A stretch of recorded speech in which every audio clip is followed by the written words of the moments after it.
자, 이번 시간에는 표준 작성 규칙, 표준화 절차에 대해서 간단하게 알아보겠습니다.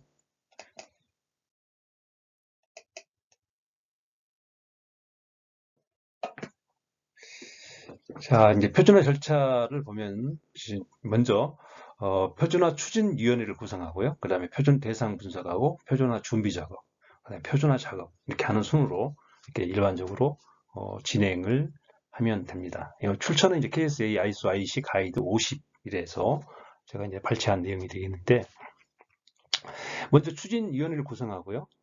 추진위원회를 구성하고 추진자 사전 학습. 지금 우리가 지금 강의하고 있는 이런 내용에 대해서 좀 학습을 해야 되겠죠. 그 다음에 이제 우리가 제정하고자 하는 대상을 선정을 합니다. 그 다음에 이제 중복성, 우리가 제정할 표준이 이미 국제 표준이나 KS나 단체 표준에 있는지 이런 정보를 수집을 해야 되겠죠. 이게 이제 시간이 많이 걸립니다. 그래서 요거에 대해서는 제가 이제 중복성 검토하는 방법에 대해서는 뒤에서 간단하게 설명을 드리도록 하겠습니다. 이게 끝나면 이제 표준화 대상 분석을 합니다. 표준화 대상. 표준에 포함해야 될 사항을 이제 결정을 해요. 어떤 내용을 우리가 규정할 것인가. 그 목적에 맞게 해야 되겠죠. 표준 사용자가 이제 누가 사용자이고 표준 목적이 무엇인가. 목적 지향 접근 원칙에 따라서 목적을 명확하게 정의해야 되겠죠. 그게 이제 표준 대상 분석 단계가 되겠고, 그다음에 이제 표준화 준비 작업 단계에서 표준화 대상 관련 정보를 수집을 해야 되겠죠. 관련 정보들을 어떤 이제 그 규정해야 될 내용들, 이런 내용들을 기술적인 내용들 이런 것들을 수집을 하고요. 그 다음에 이제 개요, 목차 이런 것들을 작성을 합니다.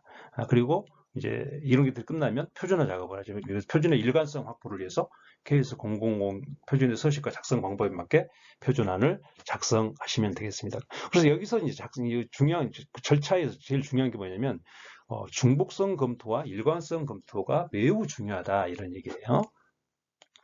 그래서 만약에 중복성이 있다면 표준할 수가 없습니다. 심의위에서 커트를 하게 된다. 이렇게 말씀을 드렸죠. 그래서 중복성과 일관성에 대한 내용에 대해서 이제 규정하고 있는 내용이 뭐냐면 한번 볼까요?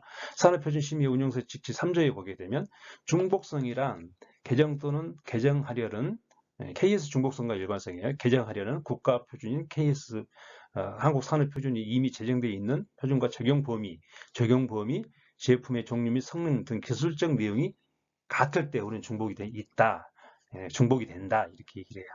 그럼 일관성이라고 하는 제정 또는 개정하는 케이스가 중복성이 없으며 표준의 서식과 작성 방법 KS 001에서 통일된 형식을 갖추고 있음을 말한다 이런 얘기예요. 그래서 이제 우리가 단체 표준, 특히 단체 표준 같은 게 심의할 때 심의 내용이 뭐냐, 중복성과 일관성이에요. 중복성과 일관성 이런 내용들입니다. 그 다음에 이제 이런 것들을 주로 심의를 해요. 근데 단체 표준에서 중복성이라고 하는 것은 한국 산업 표준 및 다른 단체 표준과 적용 범위 등이 중복을 말한다. 이렇게 단체 표준 지원 및 촉진 운영 제 10조 서식에 이렇게 규정되어 있죠. 그래서 이 단계에서 이 중복성과 일관성 검토가 매우 중요하다. 이런 부분을 여러분들이 잘 기억하시면 되겠습니다. 이제 아까 이제 그 표준화 대상을 선정할 때 선정하는 방법이에요. 요거는 이제 독일의 그 랄 베어만이라는 사람이 있는데, 이렇게 표준화 대상을 선정할 때 주제, 국면, 수준 이렇게 세 가지 축을 이용해서 선정하면 용이하다 이런 얘기예요. 그래서 여기서는 뭐냐면 주제와 수준, 국면 이런 것들을 이용할 수가 있죠. 주제라고 하는 것은 무엇을 표준할 것이냐는 거예요. 그러니까 우리가 표준하려고 하는 게 제품 표준이냐, 방법 표준이냐, 전달 표준이냐, 서비스 표준이냐, 시험 표준이냐, 이런 것들이죠. 그다음 수준은, 국면은 그러면 어느 그 주제에 만약에 제품 표준을 하게 돼 있다. 그럼 제품 표준에 어디를 표준할 것인가? 제품의 성능 요구사항을 할 것이냐, 시험 방법, 설치 방법에 대해서 할 것이냐, 이걸 정하는 게 국면을 결정한다. 이런 얘기예요. 그다음 수준은 어느 범위까지 표준할 것인가, 이런 얘기예요. 이건 국제 표준을 할 것이냐, 국가 표준을 할 것이냐, 단체 표준을 할 것이냐, 이런 것들을 결정할 때 이 축을 이용해서 하면 용이하게 선정할 수 있다. 이런 내용이 되겠습니다. 그 다음에 이제 KS 표준화 대상 제품별 방법 표준, 전달 표준을 이렇게 구분하고 있습니다. 우리는요. 그래서 이렇게 보시면 제품 표준, 제품이 항상 치수, 품질 등을 규정한 표준을 제품 표준이라고 하는 거죠. 그 예로는 이제 김치냉장고, 자동차용, 사고용사, 이 블랙박스를 의미합니다. 점토기와 레드믹스 콘크리트 이런 것 제품 표준이 되겠고, 방법 표준은 주로 이제 측정 방법, 시험 방법들에 대한 표준들이죠. 그다음에 전달 표준 이렇게 우리가 선정을 할 수가 있어요. 그래서 그 다음에는 이제 그다음에 요거는 이제 중복성 검토하는 방법입니다. 우리가 제정하려는 표준이 과연 KS에 이미 있는가? 그럼 이날 표준 인증 사이트에서 각 부문, 우리가 만들려고 하는 부분이 기계냐, 전기냐, 이 부분만 검토하시면 되겠죠. 만약에 전기 전자 분야다, 그럼 C 분야만 검토하시면 돼요. 들어가셔가지고 유사한 적용 범위, 성능 이런 것들이 있는 표준의 열람을 통해서 중복 여부를 우리가 확인할 수가 있다. 요거는 이제 각 부문별로 이제 그 중분류가 있어요. 중분류 165개. 요거는 이제 각 기계에 들어가면 기계에 12개 분류가 있죠. 그래서 우리가 이제 만들려고 하는 것이 공작 기계다. 그럼 공작 기계 옆 부분만 보시면 되겠죠. 그래서 중복중 여부를 쉽게 우리가 확인할 수가 있다. 이런 얘기예요. 그래서 KS 같은 경우는 굉장히 용이합니다. 왜? 우리가 원문을 볼 수가 있기 때문에. 그러나 이제 국제 표준이라든가 다른 나라의 국가 표준 이런 거는 우리가 열람할 수가 없잖아요. 원본을 볼 수가 없습니다. 우리 KS만 가능하고. 네. 그래서 여기 나오죠. 국제표준의 중복성 검토는 어떻게 하느냐? 요거는 국제표준학회 홈페이지 해당 국제표준을 구매해서 확인할 수밖에 없어요. 네. 구매해서 확인할 수밖에 없습니다. 자, 그래서 국제표준 같은 경우에는 이제 구매를 해서 이렇게 먼저 이제 그 ISO나 IC에 이제 홈페이지에 들어가시면 그 국제 표준의 그 번호를 클릭하시면 계략적으로 그 표준의 개요라든가 어떤 규정 내용 이런 것들이 나옵니다.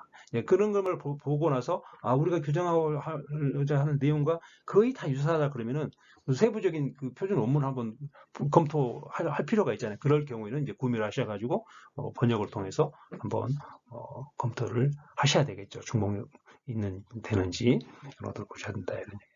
그다음에 이제 표준의 일관성 확보. 일관성 확보라고 하는 것은 이제 0001에 맞게끔 서식에 맞게 작성되어 있느냐. 지금 우리가 공부하고 있는 내용들이에요. 여기에 맞게끔 그림표, 부속서, 뭐 비고, 뭐 표준 문장 이런 것들이 맞게 작성이 되어 있는가 이런 얘기예요. 그래서 표준 문서 전반에서 일관성을 라는 목표를 달성하기 위해서는 모든 표준 본문에는 KS 0001 관련 조항에 따라야 된다. 그리고 다음 사항과 관련이 있다 이런 얘기예요. 그래서 0001도 따라야 되지만 또 보시면 뒤에 나오는 이런 것들이 있습니다. 언어 관련 참고 자료, 표준화된 전문 용어.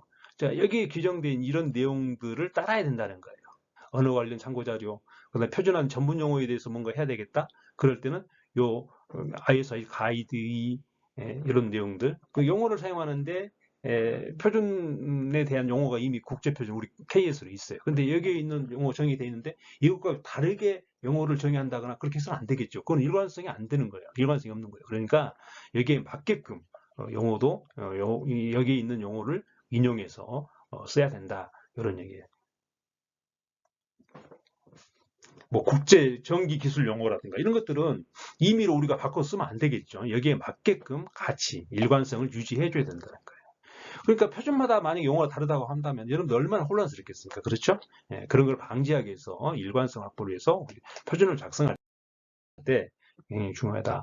그 다음에 이제 전문 용어, 그 다음에 양 단위할 때, 특히 양 단위 같은 경우는 요건 KSA ISO 8000 시리즈 여기 있습니다. 양 단위. 요런 것들은 굉장히 중요합니다. 여기에 꼭 맞게끔 양 단위를 해야 돼. 뭐 인치로 쓴다든가 뭐 이건 안 됩니다. 뭐 파운드로 쓴다거나. 물론 뭐 우리 그 국방규격에서는 그렇게 일부 그렇게 허용하는 경우도 있어요. 이제 그러한 경우는 그 내부 규정에 따르면 되는 거니까 그렇지 않은 이상은 기본적으로 양 단위는 미터법 이렇게 SI 단위에 대한 것들을 써야 된다. 또 약어도 마찬가지. 기술 도면 이런 것들도 이런 표준들 이런 내용들을 여러분들이 요거는 이제 KS 001 부속서 B를 참조하시면 이런 내용이 있습니다. 그러니까 꼭 참조하시면 되겠고 그 다음에 기술 문서와 그 다음에 공공 안내 표지, 그 그림 표지, 뭐 심볼 이런 것들 있잖아요. 이런 것들을 할 때도 요 표준에 맞게끔 이런 것들을 맞춰서 해야 된다. 이런 내용이 되겠습니다. 그 다음에 표준의 어떤 수열, 뭐 등비 수열, 뭐 우리 이제 뭐 샘플링 검사에서 보면 뭐 등비 수열 뭐 이런 것도 나오잖아요. 그 수열을 할 때 수의 배열을 아무렇게나 하면 안 된다는 거예요. 이미 이런 표준수 배열에 대한 표준들이 있기 때문에 할 때 여기에 맞게 따라야 된다 이런 얘기예요. 그다음에 통계적 방법, 화학 조건과 연관 시험 이런 것들에 대한 것들도 이런 표준들이 있기 때문에 안전에 대한 거, 화학, 적합성과 품질에 대한 것도 특히 이런 것들, 품질 경영 시스템 기본 사항 용어, 품질에 대한 용어는요, 우리가 뭐 어떤 서비스라든가 이런 걸 정의할 때 여기 이 구천과 다르게 막 용어를 정의해서는 안 된다는 거예요. 여기에 맞게 해야 된다는 거예요. 그래서 이 내용을 참조해서 표준에 인용하시면 되겠죠. 환경 경영도 마찬가지. 이렇게 여기에 맞게끔 하는 것들이 일관성을 확보하는 방법이에요. 그러니까 이 표준 작성하는 게 굉장히 어려운 작업이에요, 사실은. 이런 것들이 다. 그러니까 또 그렇게 어렵지는 않아요. 그러니까 우리가 작성하는 주제가 포장에 대한 그냥 가이드냐, 품질 경영이냐, 그러면 그 부분에 대한 부속서 보시고 일관성 확보를 해서 그 표준에 맞게끔 우리가 인용하거나 거기에 맞게끔 작성해서 일관성을 확보해야 된다. 이런 내용이 되겠습니다. 매우 중요한 사항이에요. 예. 자, 여기까지 간단하게 알아봤습니다. 감사합니다.